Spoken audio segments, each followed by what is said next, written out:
자, 이 시간 하나님의 행하심이라는 제목으로 말씀을 전하겠습니다. 우리가 지금까지 이제 하박국 선지자의 그 예언의 말씀들, 특별히 하나님께서 하박국 선지자를 통해서 주신 그 예언의 묵시를 우리가 함께 살펴보고 있습니다. 지금 3장으로 들어서면서 하박국 선지자가 무엇을 하나님께 드리고 있죠? 이제 하나님께 주신 그 모든 응답하심의 은혜에 그가 이제 기도를 드리고 있다라는 것이죠. 어떠한 기도를 드렸습니까? 하박국 선지자가 시기 오롯에 맞춘 기도를 하나님께 드렸더라. 시기 오롯이란 것은 승전가나 창가를 부를 때 특별히 사용하던 곡조입니다.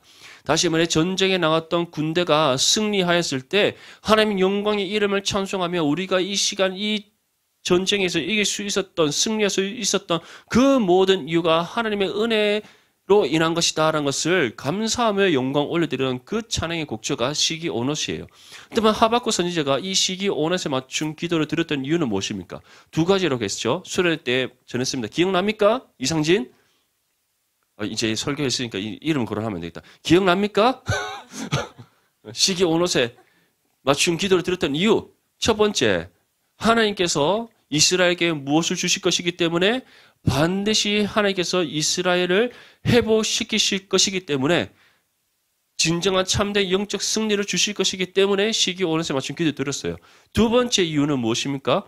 하나님께서 하박국 선지자에게 주신 그 모든 예언의 말씀, 그 모든 묵시가 어떻게 될 것이기 때문에 반드시 이루어질 것임을 믿기 때문에 이 시기 오롯에 맞춘 기도를 드렸다는 겁니다. 그렇다면 이 시기 오롯에 맞춰서 그가 기도를 드렸다는 것은 어떠한 뜻을 가지고 있습니까?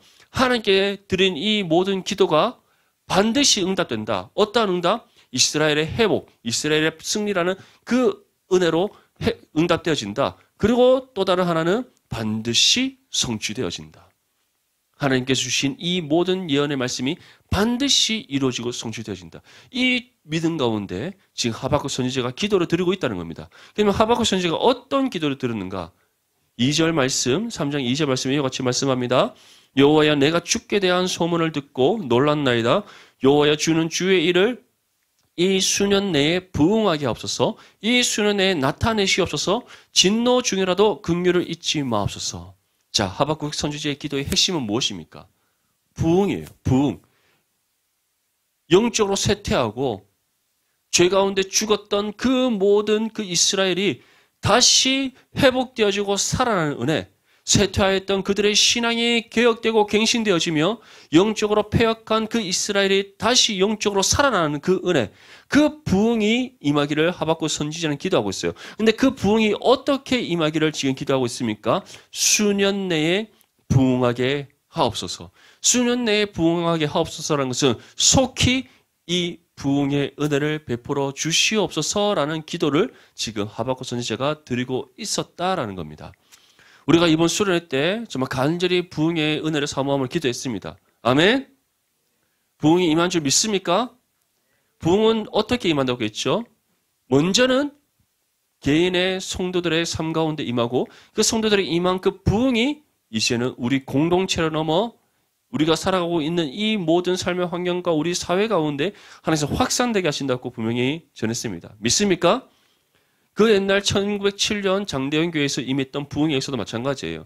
그 당시 길선주 장로님이 자신이 지은 죄에 대한 자복과 회개가 일어난과 동시에 그 회개로 일어난 그 부흥이 장대현 교회 전체적으로 일어나게 되고 장대현 교회를 통해 그 평양의 대부흥의 운동이 일어나고 평양 대부흥 운동이 한반도 전체를 뒤덮게 됩니다. 그러한 부흥의 은혜 역사가 여러분들의 개인의 삶을 통해 우리 디모데를 통해 이 부산 땅에 임할 수 있기를 축복합니다. 아멘. 그래서 우리는 기도해야 돼요. 어떻게? 수년 내에 부흥하게 하옵소서. 다시 말해 속히 우리에게 부흥의 은혜를 주시옵소서라고 기도해야 됩니다. 그 기도를 언제까지? 오늘만? 아니겠죠? 부흥이 임하는 그날까지. 믿습니까? 예, 우리가 기도할 때 우리의 기도 가운데 역사하시는 분은 누구시다? 하나님이시다. 우리가 기도할 때 이 기도에 대한 응답을 주시는 분 누구시다? 하나님이시다. 이 기도를 성취하시는 분 누구시다? 하나님이시다. 우리는 그 믿음으로 하나님 속히 수년 내에 부흥하게 하옵소서. 기도할 때 반드시 응답해 주시고 성취해 주실 줄 믿습니다. 하나님께서는 이처럼 하박국 선지자에게 주셨던 이 묵시를 실제적으로 이제 그 후대에 이스라엘 백성들의 3차 포로 귀환을 통해서 하나님께서는 응답해 주셨어요. 이것은 어떻게 보면 예수님께서 이 땅 가운데 오셔서 이루실 또는 예수님께서 이루실 그 회복의 은혜에 대한 예표적인 사건, 더 나아가서는 오순절 성령 강림 사건 때 이루어질 그 놀라운 부흥의 은혜의 역사에 대한 예표적인 사건이다라고 할 수 있습니다. 1차, 2차, 3차에 걸친 이스라엘의 그 포로 귀환과 동시에 하나님께서 일으키신 이 사역들은 1차, 2차는 예수님께서 이 땅 가운데 오셔서 이루실 구속의 사역에 대해서 그 사역의 성취에 대한 예표의 말씀이라면 세 번째 일어났던 그 3차 포로 귀환을 통해서 주신 그 회복의 역사는 하나님께서 이 땅 가운데 세워질 교회를 통해서 일으키신 그 부흥의 은혜의 역사를 예표적으로 보여주는 거예요. 우리가 수련회 때는 간략하게 한번 살펴봤지만 오늘 이 시간은 조금 더 구체적으로 한번 살펴볼 수 있기를 바랍니다. 1차 포로 귀환은 누구를 통해 이루어집니까? 스룹바벨을 통해서 이루어집니다. 스룹바벨과 그 당시 때 대제사장 예수아를 통해서 1차 포로 귀환이 이루어집니다. 그 당시 때 바사왕 고레스가 이제 1차 포로 귀환을 약속을 하고 그들을 보냅니다. 보낼 때 그냥 보낸 것이 아니라 이스라엘 백성들이 1차 포로 귀환했을 때 그 땅에서 그들이 성전을 지을 수 있도록 필요한 모든 재물과 또 인력들을 다 공급해 줍니다. 그렇게 했던 이유는 무엇인가? 바로 바벨론 왕 느부갓네살이 약속한 그 약속의 문서 때문이었어요. 그래서 바사왕 고레스가 이제 하나님의 그 감동하심의 은혜 가운데 이스라엘 백성들이 그 바벨론 왕 느부갓네살을 통해서 포로를 잡혀왔을 때 그들이 어떠한 상황에 있었는지를 다 이제 왕의 서고에 있는 내용들을 통해 알게 되는 거예요. 그리고 이제 이스라엘 백성들을 고국으로 돌려보냅니다. 1차로. 그때 돌려보낼 때 이제 너희가 거기 가서 이스라엘 백성들이 가장 필요한 것은 성전을 건축하고 하나님을 제사하는 것이기 때문에 그 성전 건축에 필요한 모든 자재들과 또 필요한 인력들을 다 공급해 주는 거예요. 그래서 스룹바벨과 또 대제사장 예수아가 이스라엘 백성들을 이끌고 예루살렘을 갑니다. 예루살렘을 갔더니 그들이 정착하고 살 땅이 있습니까? 없습니까? 없죠. 왜냐? 그들은 이미 약 한 50년이라는 세월 동안 먼 이국 땅에서 살았기 때문에 그들에게는 땅과 토지가 없는 거예요. 그런데 그곳에 갔더니 하나님의 예비하심이 있었던 거예요. 누구를 통해? 그 옛날 50년 전에 있었던 선지자 예레미야를 통해 하나님께서 이미 그들이 정착하여 살아갈 토지와 그들이 경작하여 소산을 얻을 수 있는 밭을 다 준비해 놓으셨던 거예요. 그래서 그들이 예레미야를 통해서 예비된 토지와 밭을 가지고 이제 땅 문서를 가지고 그들이 그 땅에서 정착하여 살게 됩니다. 그리고 그들이 이제 바사와 고레스로부터 받은 모든 그 성전 건축에 필요한 모든 자재를 가지고 성전을 건축하기 시작해요. 열심히 성전을 건축하고 있는데 누가 나타납니까? 사마리아 사람들이 나타납니다. 사마리아 사람들은 사마리아 땅에 살고 있던 사람들인데 그들은 바로 북이스라엘의 후손들이에요. 근데 북이스라엘이 멸망했을 때 어떻게 됐다고 제가 전했죠? 아수르는 인종 혼합 정치를 펼쳤다는 거. 그래서 많은 사람들이 아수르의 포로로 끌려가겠지만 중요한 또 대부분의 사람들은 그 땅에서 아수르 민족과 인종 혼합 정치가 혼합이 돼버린 거예요. 강제적으로 혼인시켜버리고 그 이방 사람들과 이제 인종이 혼합되도록 아수르가 그런 정책을 펼쳤던 겁니다. 그래서 사마리아 사람들이 이제 예루살렘 성전이 막 건축되는 것을 보고는 와서 자기도 참여할 수 있도록 이제 허락해달라 요구를 합니다. 근데 대제사장 예수아와 스룹바벨이 허락해 줬을까요? 허락해 주지 않는 거예요. 왜냐? 너희는 이미 이방 민족과 혼합되어졌고 오랜 시간 그들과 더불어 살았기 때문에 너희는 더 이상 우리와 같은 언약 백성이 아니다. 그리고 그들이 실질적으로 예루살렘 성전 건축을 돕기 위해 그들이 자신이들도 성전 건축에 참여해달라고 부탁을 한 것이 아니라 이미 그들은 성전 건축을 방해하고자 하는 악한 의도를 가지고 스룹바벨과 예수아에게 접근을 했던 거예요. 그 모든 의도를 알았던 스룹바벨과 예수아가 이제 오히려 그들을 물리쳐버립니다. 그랬더니 이들이 성전 건축을 하지 못하도록 정치적인 방해 공작을 놓는 거예요. 그래서 약 한 15년간 성전 건축이 중단됩니다. 사마리아 사람들의 방해로 인하여서. 다시 말해 그들이 그 땅에 있는 그 예루살렘 땅에 있는 그 바사 제국의 고관들을 뇌물로 마음을 현혹하고 마음을 사서 이스라엘 백성들이 성전 건축하지 못하도록 방해 공작을 펼쳐버리는 거예요. 그래서 15년간 막혀 있었는데 하나님께서는 약 15년이 지난 이후에 이제 바사왕 다리오, 고레스 이후에 세워진 바사왕 다리오를 통해 성전 건축이 재개되게 합니다. 그 재개되게 되었던 이유는 이스라엘 백성들이 세워라 내워라 기다릴 수 없잖아요. 그래서 에라 모르겠다. 우리끼리 다시 시작하자 해서 성전 건축을 시작했어요. 했더니 다시 새롭게 바뀐 그 방백과 고관들이 찾아와서 너희 왜 예루살렘 성전 건축하느냐 묻는 거예요. 그래서 이스라엘 백성들이 뭐라고 했겠어요? 우리는 바사왕 고레스로부터 정당하게 성전 건축에 대한 허가를 받고 이 땅에 왔다. 그런데 그 앞선 고관과 방백들이 우리 성전 건축하지 못하도록 방해했다.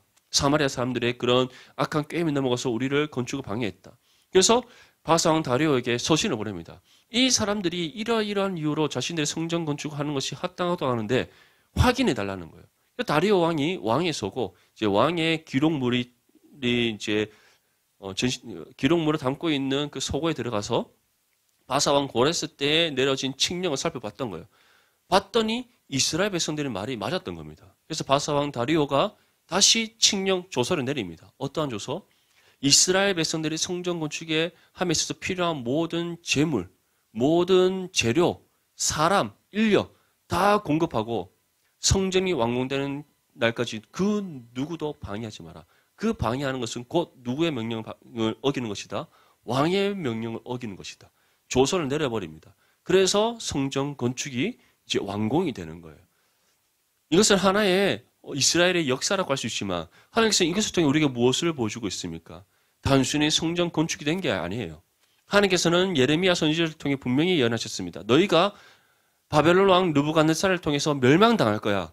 내가 너희에게 전했던 것처럼 저 갈대아 사람을 통해서 너희가 멸망당하고 나의 심판을 받게 될 것이야. 하지만 너희는 70년 후에 다시 회복될 것이다. 약속하셨어요. 1차 포로기한이 586년에 멸망을 당했다면 주전 536년에 돌아옵니다. 50년 만에. 그리고 주전 516년 딱 70년이 지난 그날에 예루살렘 성전이 완공됩니다. 이것이 무엇을 의미하겠어요? 70년 뒤에 내가 너희를 회복시키시겠다 말씀하신 하나님의 그 예언의 말씀이 성전 완공과 동시에 하나님 앞에 감사의 제사를 올려드는 그 순간에 하나님께서 이 역사적인 그 예언의 말씀의 성취됨을 보여주셨던 거예요.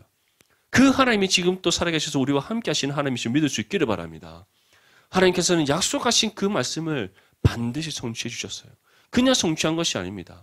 예루살렘 성전의 재건축과 성전 재건과 그것을 통해 하나님 앞에 예배가 회복되게 하신 것을 통해 내가 너희에게 주었던 예언의 말씀이 성취되었음을 증거해 보이셨던 거예요.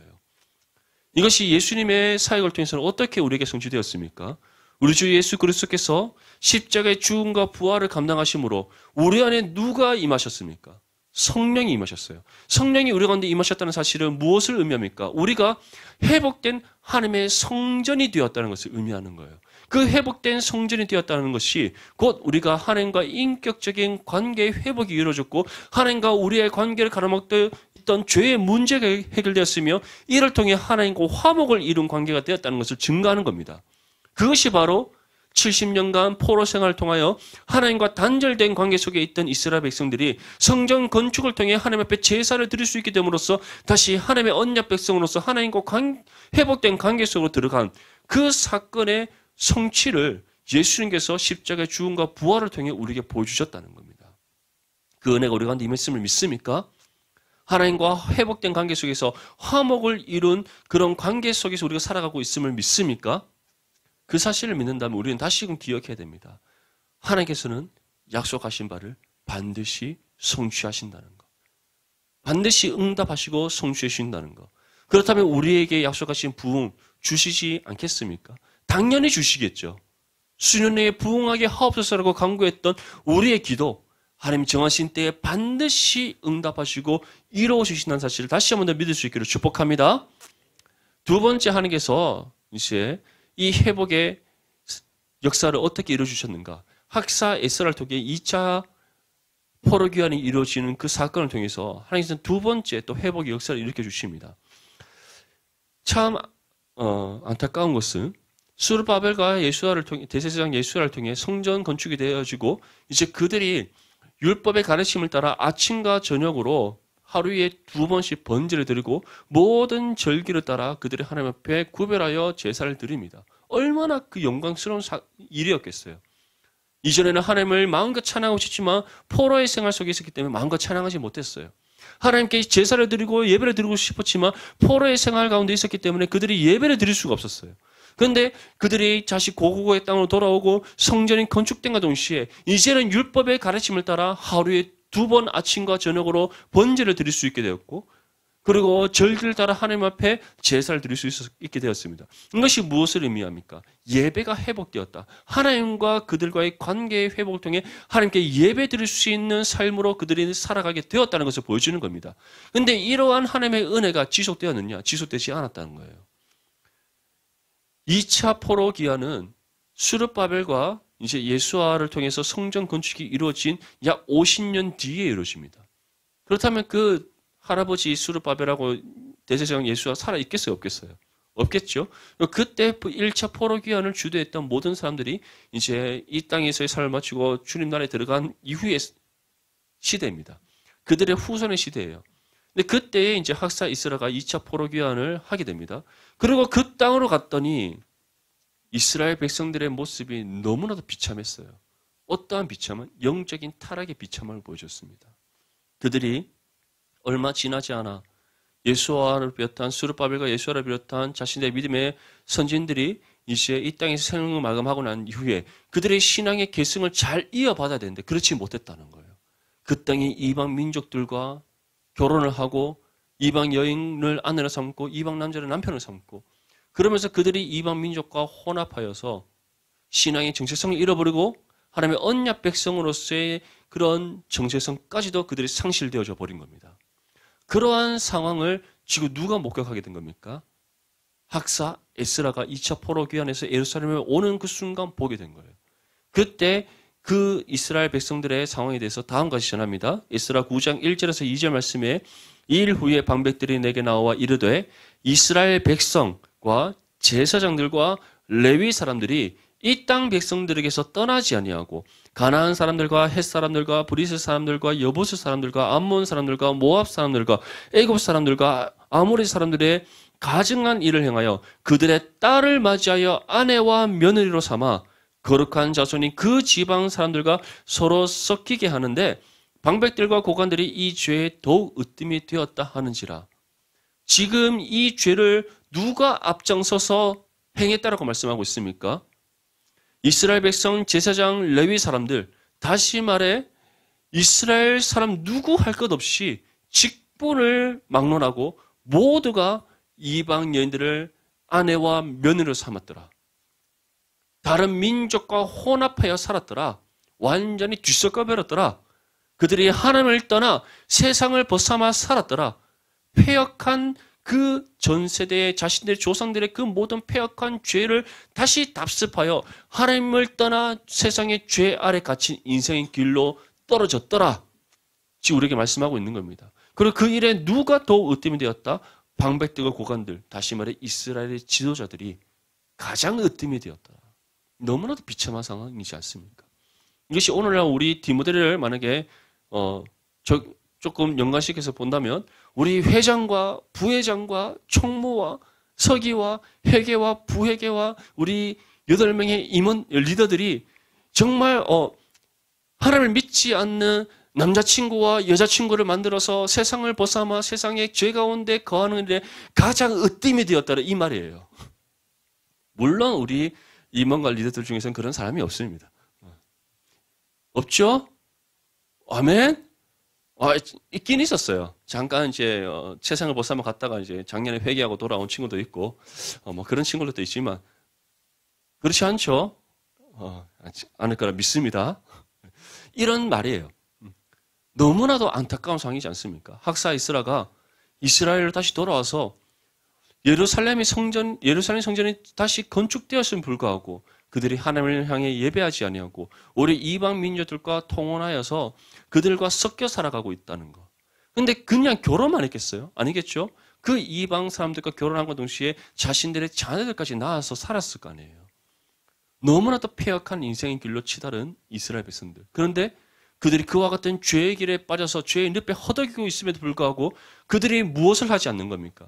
자신의 죄에 대한 자각이 없고 하나님 향한 자신의 죄에 대한 회개가 없는 거예요. 그것은 다시 말해 양심에 화이 맞은 사람들처럼 자신들이 죄를 짓고 살아가고 있음에도 불구하고 하나님의 말씀의 뜻을 거역하여 하나님의 폐역한 인생의 길로 치달았음에도 불구하고 그 사실을 스스로 인지하지 못하고 그것을 깨닫지 못한 채 오히려 그것이 옳다 여기며 그 인생의 길을 즐기며 있었다는 거예요. 너무나도 안타깝지 않습니까? 오늘날 우리가 그리스도인으로서 이 땅 가운데 살아가지만 하나님의 말씀의 뜻을 따라 순종하지 아니하고 하나님께서 말씀을 통해 우리 주시는 그 말씀의 법을 따라 우리의 인생을 살아내는 것이 아니라 세상이 우리에게 주는 모든 방식과 방법을 쫓아 살아가는 그런 모습들, 그것이 이 당시의 이스라엘 백성들의 모습이었다는 겁니다. 한번 돌아보십시오. 우리의 상관은 그렇지 않습니까?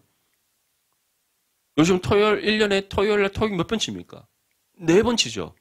그러면 한번 우리 믿음으로 한번 선포할 수 있어야 됩니다.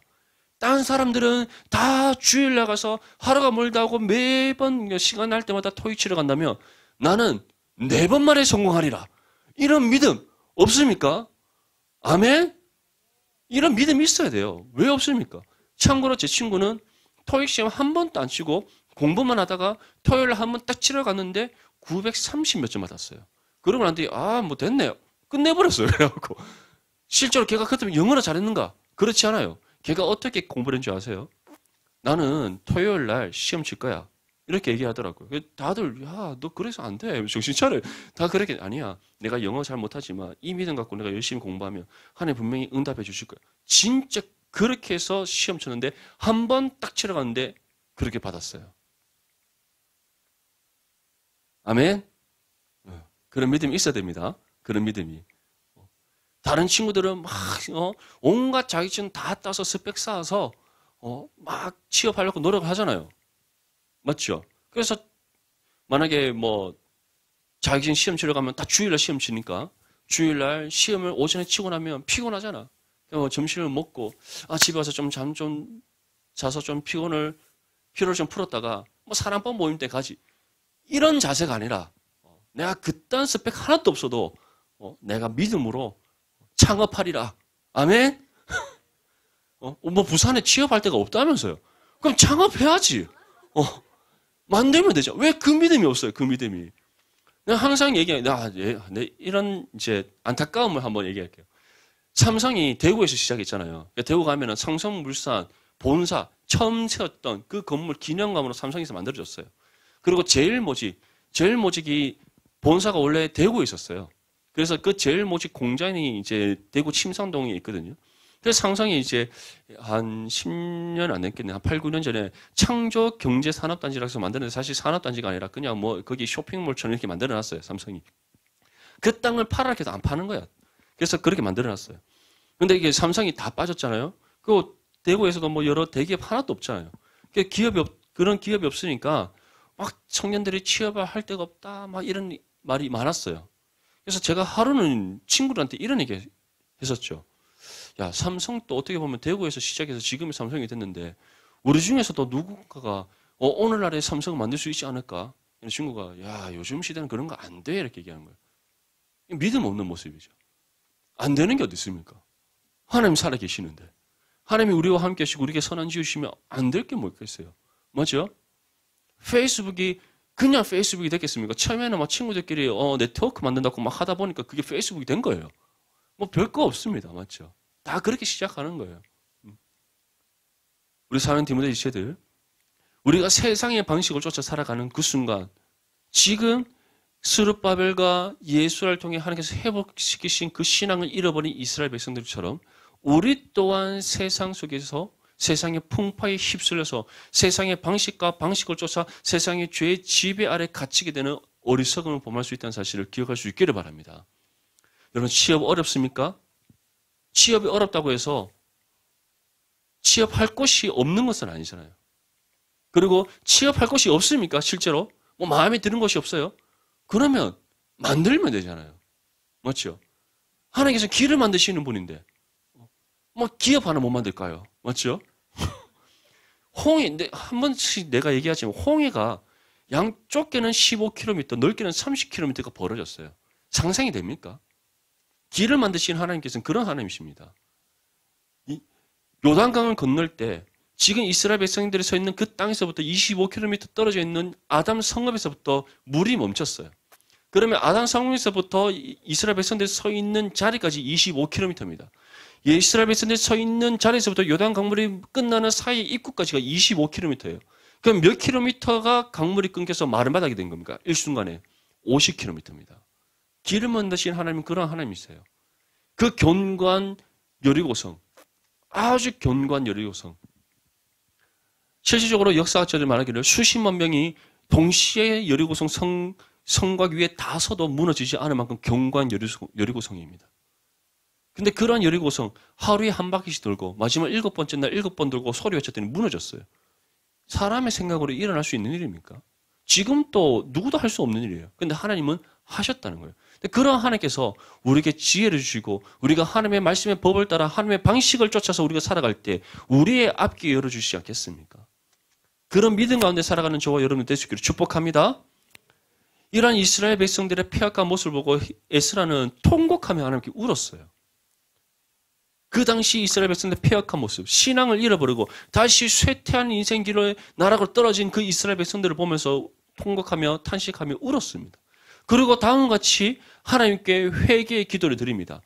에스라 10장 10절에서 12절 말씀에 제사장 에스라가 일어나 그들에게 이르되 너희가 범죄하여 이방 여자를 아내로 삼아 이스라엘의 죄를 더하게 하였으니 이제 너희 조상들의 하나님 앞에서 죄를 자복하고 그의 뜻대로 행하여 그 지방 사람들과 이방 여인을 끊어버리라 하니 모든 회중이 큰 소리로 대답하여 이르되 당신의 말씀대로 우리가 마땅히 행할 것이니이다.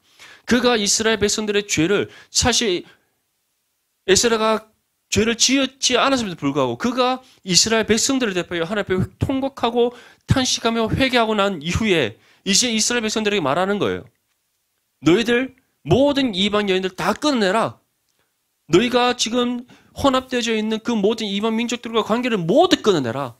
다시 너희의 삶을 정결하게 하여라. 너희의 걸음을 돌이켜 하나님께로 나아가라. 그렇지 않고서는 너희는 하나님의 심판의 징계를 피할 수 없고 회복의 은혜를 받을 수가 없다. 그 메시지를 전했을 때 이스라엘 백성들이 어떻게 했다고 우리에게 전하고 있습니까? 당신의 말씀대로 우리가 마땅히 행할 것이니이다. 에스라는 하나님께 탄식하며 회개했을 뿐입니다. 이스라엘 백성들의 죄에 대해서 하나님 회복의 은혜를 주시옵소서, 용서하여 주시옵소서 회개했을 뿐입니다. 그리고 그 회개의 기도 이후에 이스라엘 백성들에게 이와 같이 전했을 뿐이에요. 너희의 모든 죄의 사실을 끊어내라. 그 언어가 하나 남김없이 모든 죄의 사슬을 끊어내라. 하나님께로 돌이켜라. 회개해라. 하나님께 죄의 용서의 은혜를 구해라. 그런 말씀을 선포했을 뿐입니다. 하지만 그 말씀을 듣고 이스라엘 백성들이 어떻게 했다고 말씀하고 있습니까? 마땅히 자신들이 해야 될 일이라 생각하며 그들이 하나님 앞에 죄의 용서의 은혜를 구하는 회개를 들었다라는 거예요. 그를 통해 하나님께서는 다시금 이스라엘 백성들의 신앙을 회복시켜 주시는 은혜를 베풀어 주셨습니다. 지금 우리 디모데 지체들, 여러분들 무엇을 붙잡고 살아가고 있습니까? 세상의 방식을 붙잡고 있습니까? 세상이 옳다고 여기고 있습니까? 세상이 우리에게 제시하는 방법과 방식대로 우리가 살아가지 않으면 내가 이 땅에서 먹고 살 수 없다고 생각합니까? 내 인생의 진로가 막힌다고 생각합니까? 내가 이 땅에서 취업도 하지 못한 채 노천으로 살아가야 된다고 생각합니까? 이대로 내가 결혼하지 못하고 청년부로 올라갈 수도 있다라고 생각하는 거예요. 제발 그런 생각들 다 내려놓을 수 있기를 바랍니다. 아시겠죠? 335에 모여서 우리 이대로 청년부로 올라가면 안 돼. 이런 말 하지 마시고. 제발 이런 말 하지 마시고. 듣는 청년부 기분 나빠요. 그러지 마세요. 다 우리 인생이 결혼할 때도 하나님의 손에 있는 겁니다. 아멘? 우리가 지금 어떠한 모습으로 살아가고 있는지, 무엇을 의지하고 무엇을 신뢰하며 살아가고 있는지 우리 한번 돌아봅시다. 원하기로는 여러분들 지금 끊어내지 못하고 있던 모든 죄의 사슬들, 하나님 오늘 이 시간 다 모두 끊어내 주시옵소서 기도할 수 있기를 바랍니다.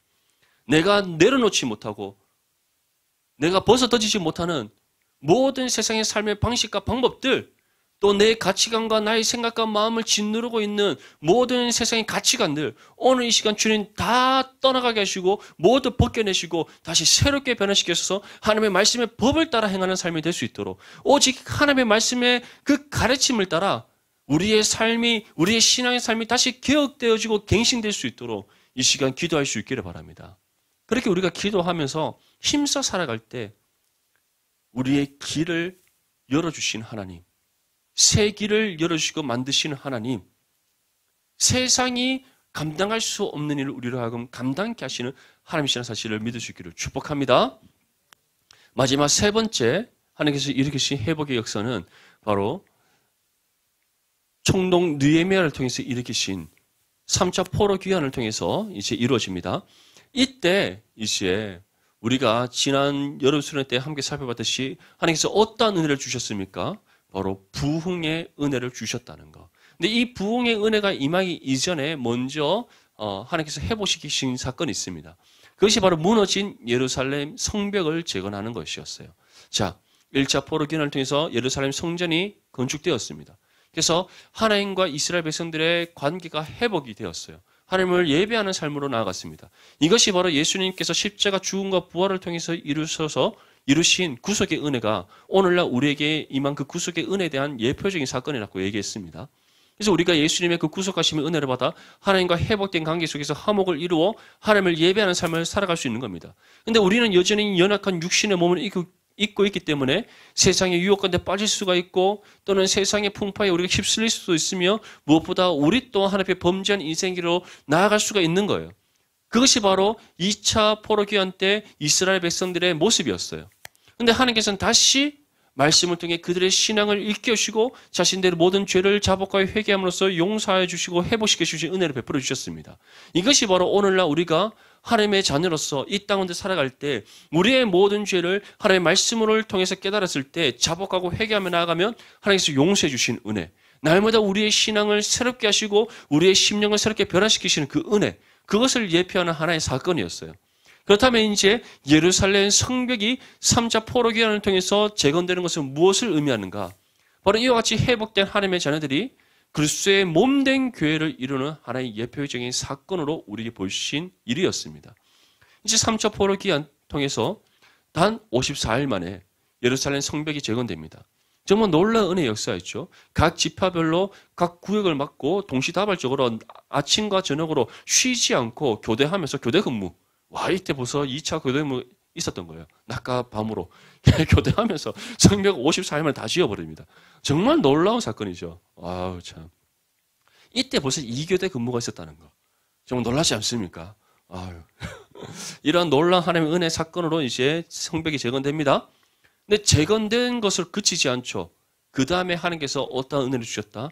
수문학 광장에서 놀라운 부흥의 은혜의 역사를 일으키셨습니다.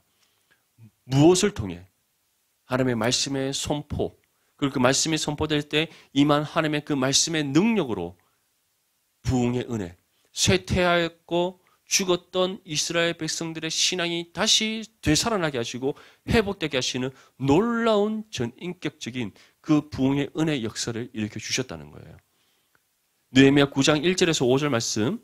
그달 수문 나은 날에 이스라엘 자손이 다 모여 금식하며 굵은 베옷을 입고 티끌을 물었으며 모든 이방 사람들과 절교하고 서서 자기의 죄와 조상들의 허물을 자복하고 이 날에 낮 4분의 1은 그 제자리에 서서 그들의 하나님 여호와의 율법책을 낭독하고 낮 4분의 1은 죄를 자복하며 그들의 하나님 여호와께 경배하는데 레위 사람 예수아와 바니와 감미엘과 스바냐와 분니와 세레바와 바니와 그나니는 단에 올라서서 큰 소리로 그들의 하나님 여호와께 부르짖고 또 레위 사람 예수아와 감미엘과 바니와 하삼느야와 세레바와 호디야와 스바냐와 부다히야는 이르기를 너희 무리는 마땅히 일어나 영원부터 영원까지 계신 너희 하나님 여호와를 송축할지어다.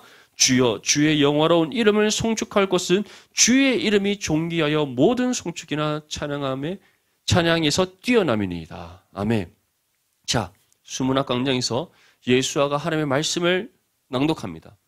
그리고 낭독한 그 말씀을 이스라엘 사람들이 있는 그 곳곳에서 서 있던 이제 제사장과 레위 사람들이 이제 그 말씀을 해석하여 알려줍니다. 그 말씀을 듣고 깨달은 이스라엘 백성들이 자신의 모든 죄를 자복하여 회개합니다. 정말 내가 하나님 앞에 죄인입니다. 내가 정말 죄인이고 그리고 자신들이 지은 그 모든 죄 어느 것 하나 숨김없이 다 하나님 앞에 내어놓고 회개합니다. 주여 용서해 주시옵소서. 회복시켜 주시옵소서. 다시 주님 앞에 합당한 믿음의 모습으로 서게 하여 주시옵소서. 기도하는 거예요. 근데 그것이 한 번을 끝나지 않고 어떻게 우리에게 말씀하고 있습니까? 그들의 삶의 실천으로 이루어졌다는 거예요. 모든 이방 사람들과 절교했다. 완전히 다 끊어냈다. 모든 세속의 죄악된 사슬을 모두 끊어내버렸다. 그리고 그들이 끊임없이 하나님의 말씀을 듣고 가르침을 받으며 또한 하나님을 찬양하고 기도하는 그런 삶으로 나아갔다. 이것이 부흥을 통해서 우리에게 일어나게 될 삶의 변화라는 사실을 기억할 수 있기를 축복합니다. 우리 모든 디모데치들의 삶 속에서 이러한 놀라운 부흥의 은혜의 역사가 임하기를 원합니다. 부흥은 말씀의 능력이 우리 가운데 임할 때에 거기서부터 이루어지는 겁니다. 그리고 부흥의 시작은 무엇이다? 회개라는 것을 다시 한 번 더 기억할 수 있기를 바랍니다. 다른 누군가의 회개가 아니라 나 자신의 회개입니다. 내가 하나님 앞에 죄인이라는 사실, 내가 하나님 앞에 구원받을 자격 없다는 사실을 인정하는 참 회개가 일어나는 것, 거기서부터 진정한 부흥의 시작이 이루어진다는 것. 그리고 그 부흥의 시작은 무엇을 통해서 이루어진다? 말씀의 능력 가운데 임하는 하나님의 은혜로 이루어진다는 것. 우리가 이것을 기억한다면 말씀을 소홀히 여길 수 있겠습니까?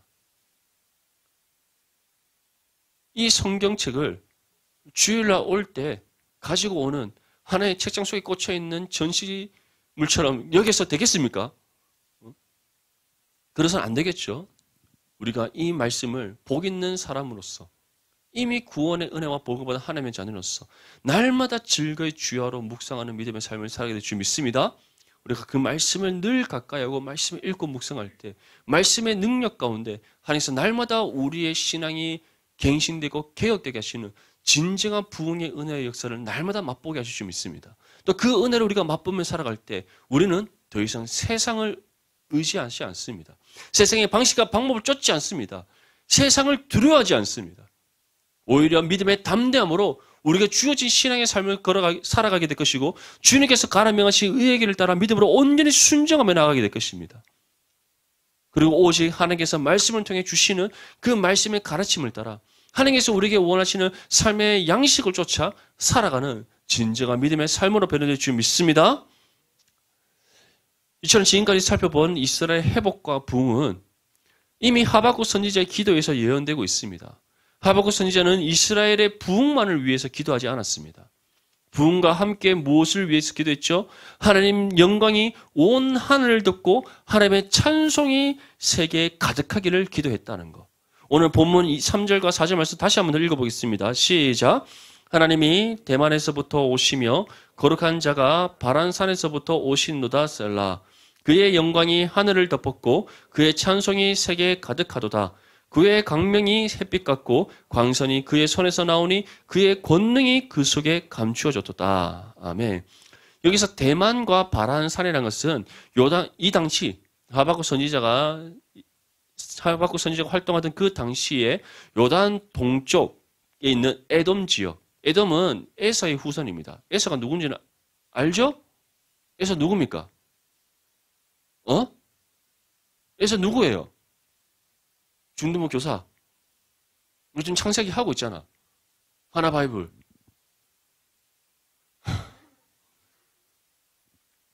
에서 누굽니까? 우리 CCC 순장. 에서 누구예요? 에서. 그분이에요. CCC 한 손에는 복음 들고 한 손에 십자가 사면 어떻게 된 거야? 에서 누굽니까? 형 누구 형? 팥죽형이에요. 팥죽형. 다리 잡고 나온 그 사람이 누군데? 그렇지. 야곱의 형이 에서죠. 에서의 후손이 에돔입니다. 에돔 족속. 에돔 한번 알아내기 정말 힘들다 맞죠? 이 에돔 지역, 그 에돔 족속들이 바로 이 요단 동편에 그들이 정착하여 거주하며 살고 있었는데 그 에돔 지역, 에돔 족속들이 살고 있는 그 에돔 지역에 있는 도시 이름이 대만이고 그곳에 있던 한 산의 이름이 바란산입니다. 다시 말해 지금 하나님이 대만에서부터 오시고 거룩한 자가 바란산에서부터 오신다는 것은 하나님의 그 영광이 부흥의 은혜를 경험한 하나님의 자녀들 통해서 이 땅 가운데 확산되어지고 놀라운 부흥의 은혜의 역사가 우리를 통해 이 땅 가운데 이루어질 때 하나님의 그 영광이 바로 그 동쪽에서부터 확 비춰져 온다는 거예요. 그것이 무엇을 의미하겠습니까? 동에서부터 불어온 하나님의 놀라운 은혜의 역사가 땅 끝까지 이르게 된다는 사실을 우리에게 말씀하고 있는 겁니다. 믿습니까? 그리고 무엇을 우리에게 또 말씀합니까? 그의 영광이 어떻게 했다? 하늘을 덮었다. 그의 찬송이 어떻게 된다? 세계에 가득하도다. 동쪽에서부터 불어오는 하나님의 그 영광의 빛이 온 하늘을 덮고 동쪽에서부터 들려오는 하나님의 그 찬송이 어디에 가득하다? 온 세계에 가득하다. 그래서 물이 바다를 덮은 같이 여호와의 영광을 인정하는 것이 어디에 가득하다? 세상에 가득하게 하신다. 이것이 누구를 통해? 부흥의 은혜를 경험한 우리를 통해 이 땅 가운데 이루어진다는 사실을 믿을 수 있기를 축복합니다. 여러분 분명히 믿음의 담대함으로 나아갈 수 있기를 바랍니다. 우리 자신은 실질적으로 연약합니다. 부족해요. 우리 뭐 내세울 거 있겠습니까? 우리 뭐 내세울 만한 거 있습니까? 하나도 없어요. 사실 세상에 날고 기고 자기 잘났다 하는 사람 얼마나 많습니까? 그렇죠? 요즘 TV 틀면 뭐 시사 채널 보면 다들 자기가 다 맞는 것 같아. 맞죠? 저는 뭐 정치 시사 채널 좋아합니다. 좋아합니다. 사실 저는 뭐 어느 편에 서는 건 아닌데 둘이 막 싸우는 거 보면서 저는 이제 스스로 또 생각해요. 아, 무슨 논리적 말을 저렇게 논리 없이 하냐? 뭔가의 사실을 팩트를 근거로 이렇게 논리적으로 와 저렇게 말을 해야지. 그런 걸 좋아해서 그냥 보는 거예요.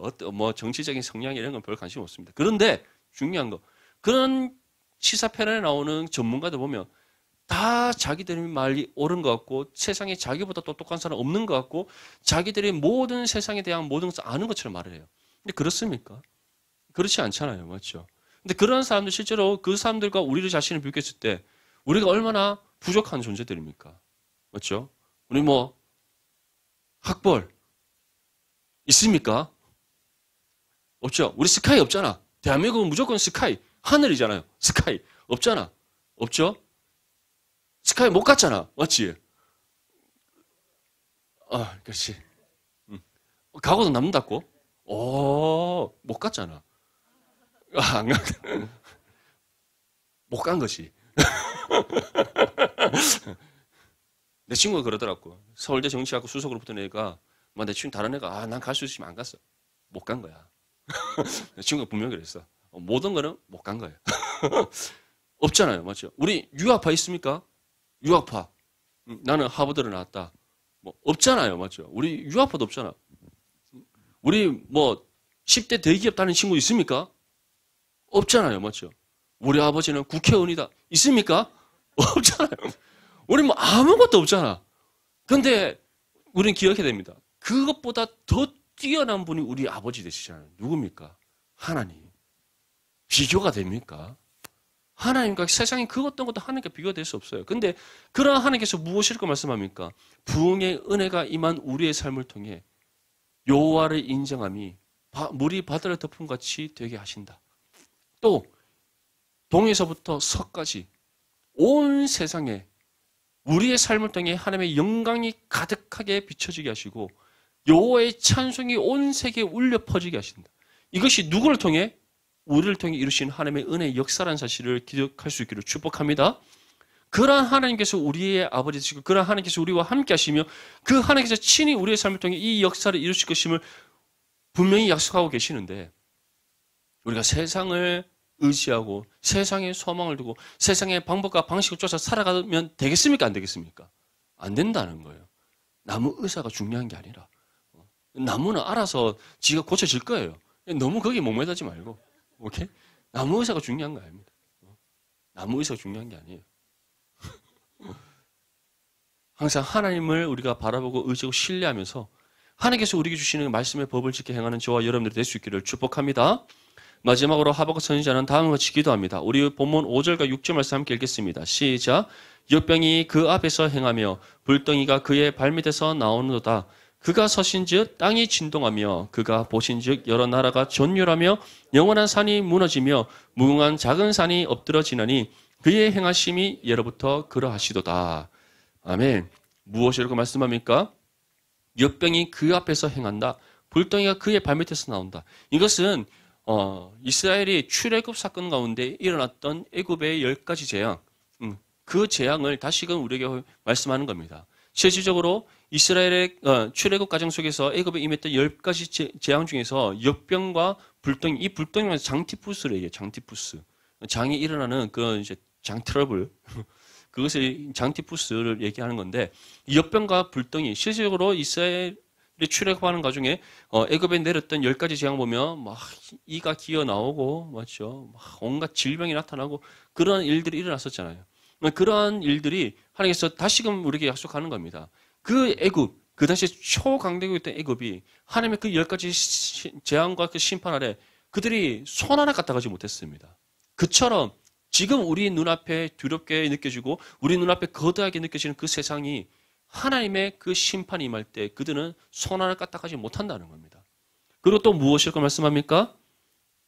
그가 서신즉 땅이 진동하며 그가 보신즉 여러 나라가 전율하며 영원한 산이 무너지며 무궁한 작은 산이 엎드러진다. 다시 말해 우리의 눈앞에 보기에 영원할 것 같은 거대하고 강대한 그 산들이 하나님의 심판이 임하는 그 순간 모든 산산이 무너진다. 모든 다 작은 산까지도 다 엎드러진다. 우리의 앞길에 가로막혀져 있고 우리의 장애의 벽이 되어지고 우리가 결코 넘어설 수 없을 것 같은 그 세상의 공중권세 잡은 자들이 하나님의 심판이 임하는 그때에 힘 하나 쓰지 못하고 손 한 가락 하나 까딱하지 못하고 단번에 모두 산산이 부서져 내려져서 누구의 발 앞에? 하나님 발 앞에 엎드려지게 된다라는 것을 우리에게 약속하고 있습니다. 이 사실을 믿습니까? 특별히 우리는 이 사실을 믿는 가운데 한 가지 더 기억해야 됩니다. 이미 그 승리를 우리 주님께서 이루셨고 이루신 그 승리를 이미 우리에게 주셨다는 사실입니다. 예수님께서 무엇이라고 말씀하셨습니까? 너희가 지금 이 땅에서는 환난을 당하나 담대하라. 내가 세상을 이기었노라. 믿습니까? 그 믿음이 우리 가운데 있다면 우리는 세상 가운데 믿음의 담대함으로 나아가야 됩니다. 세상의 방식과 방법을 쫓지 아니하고 세상에 소망 두지 아니하고 세상이 너희 이렇게 살아야 돼. 너희 지금 이렇게 준비해야 돼. 너희 진로를 위해 이렇게 투자해야 돼. 토익 토요일 날 4번 치는 것이 아니라 매주 토익 쳐야 돼. 그런 유혹의 말로 우리를 속삭일 때에 우리는 그런 모든 것 단번에 뿌리칠 수 있어야 돼요. 오히려 너희는 매번 주일 나가서 헛되게 토익 치겠지만 나는 딱 1년에 4번 토요일 날 투자해서 토익 900점 넘겠다. 이런 믿음이 있어야 되는 겁니다. 아멘? 꼭 이럴 때 아멘이 약해지면 안 됩니다. 다시 한번 더 아멘? 이 믿음이 있어야 되는 거예요. 너희들은 매번 자격증 따라다니고 매번 주일날 딴짓하고 있을 때 나는 하나님 앞에 예배 와서 하나님께 투자하는 거야. 그래서 내 인생이 반드시 이 땅 가운데 하나님께서 승리케 하실 거야. 그 믿음 가운데 우리는 살아가야 되는 겁니다. 믿습니까? 우리가 그 믿음 가운데 살아갈 때 우리의 삶 가운데 하나님께서 날마다 새롭게 회복시켜 주시는 쇠퇴하고 죽었던 우리의 영혼을 다시 회복시키시고 다시 살아나게 하시는 그 부흥의 은혜를 주실 줄 믿습니다. 또 그 부흥의 은혜를 받은 우리를 통해 이 땅 가운데 놀라운 부흥의 은혜의 역사를 일으키실 줄 믿습니다. 아멘. 또 그러한 은혜가 임할 때에 여호와를 인정함이 물이 바다를 덮은 같이 세상이 가득하게 될 것이고 하나님의 그 영광이 우리의 삶을 통해 온 하늘을 덮고 여호와의 찬송이 우리의 삶을 통해 온 세계에 가득 울려 퍼지게 되는 놀라운 은혜의 역사가 임할 줄 믿습니다. 그 은혜를 간절히 사모하는 마음으로 항상 하나님만을 믿고 신뢰하는 저 여러분들의 삶이 되시기를 주님의 이름으로 축복합니다.